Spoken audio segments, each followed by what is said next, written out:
पत्थर नैयर अलमारूफ ए नैयर 14 अप्रैल 1955 को जिला साहिवाल की तहसील आरिफवाला में पैदा हुए। आपका बचपन खेल कूद में गुजरा। आपके घर के पास रचना सिनेमा था, जहां ए नैयर पाकिस्तानी और भारतीय फिल्में देखने जाया करते थे।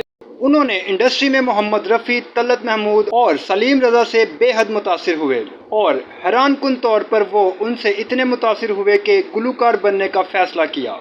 ए नैयर ने स्कूल की तालीम आरिफवाला से हासिल की और 5वीं जमात पास करने के बाद लाहौर आ गए। वहां उन्होंने सेंट फ्रांसिस स्कूल में मैट्रिक किया और कॉलेज की तालीम के लिए FC कॉलेज का रुख किया। ए नैयर ने B.Ed की डिग्री के साथ ग्रेजुएशन की और इस तरह पाकिस्तान फिल्म इंडस्ट्री में पढ़े लिखे गुलूकार का इजाफा हुआ। ए नैयर के पहले उस्ताद अजीम मौसीकार वजाहत अतरे थे। ये उनकी खुशकिस्मती थी कि उन्हें इतने बड़े उस्ताद मिले। ए नैयर पहली बार PTV के ड्रामा नए फनकार में पहली बार TV स्क्रीन पर जलवागर हुए, जहां से उनके गुलूकारी के करियर का आगाज हुआ। उन दिनों मारूफ हदायतकार रियाज शाहिद अपने फिल्म बाहिश्त के लिए नई आवाज़ की तलाश कर रहे थे और जब उन्होंने ए नैयर की आवाज़ सुनने को मिली तो उन्होंने कोई लम्हा ज़ाया किए बगैर उन्हें फिल्मी गीतों के लिए शामिल कर लिया। जब ए नैयर ने फिल्मी दुनिया में कदम रखा तो अहमद रुस्ती, मेहदी हसन और मसूद राना जैसे बड़े गुलूकार इंडस्ट्री पर राज कर रहे थे। ऐसे में अपना मुनफरद नाम बनाना कोई आसान काम नहीं था, लेकिन ए नैयर भी एक अनमोल टैलेंट थे जिसने अपनी आवाज़ को फिल्मों की ज़रूरत बना दिया। पहले गीत से ही ए नैयर को ऐसी पजीराई मिली कि उन्हें मजीद फिल्में ऑफर होना शुरू हो गईं।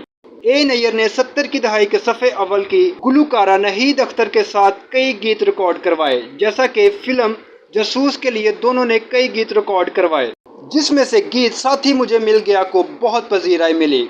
इस गीत को सुल्तान राही और मुमताज़ पे फिल्माया गया। ए नैयर की आवाज़ के बारे में इंडस्ट्री में मशहूर हो गया था कि वो किशोर कुमार से मुमासलत रखते हैं। उनकी आवाज़ में कुछ मुनफरद था जो कि इनके अलावा किसी और गुलूकार की आवाज़ में नहीं था। ए नैयर ने शानदार गुलूकारी की बदौलत दिल जीतने के साथ साथ 5 निगार अवार्ड भी जीते। ए नैयर पाकिस्तान का एहसास थे।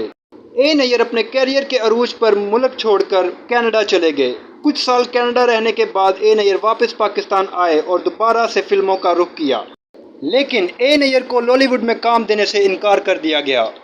ए नैयर को कुछ जिस्मानी मसाइल का भी सामना करना पड़ा, जिससे उनकी सेहत भी खराब हुई और उन्हें दिल अरसा लाहक हो गया। लेकिन उनकी ज़िंदगी का सबसे बड़ा दुख उनके जवान 28 साला बेटे की मौत था। उनके 28 साला बेटे की अचानक मौत हो गई, जिसने नैयर को जीते जी मार दिया। अपने जवान बेटे की मौत के गम के बाद वो कभी संभल ना पाए। ए नैयर की सेहत दिन ब दिन गिरती चली गई और नवंबर 2016 की रात 8 बजे ए नैयर गुलबर्ग में वाक़ अपनी रहायशगाह पर इंतकाल कर गए। उन्हें दिल का दौरा पड़ा जो उनके लिए जानलेवा साबित हुआ।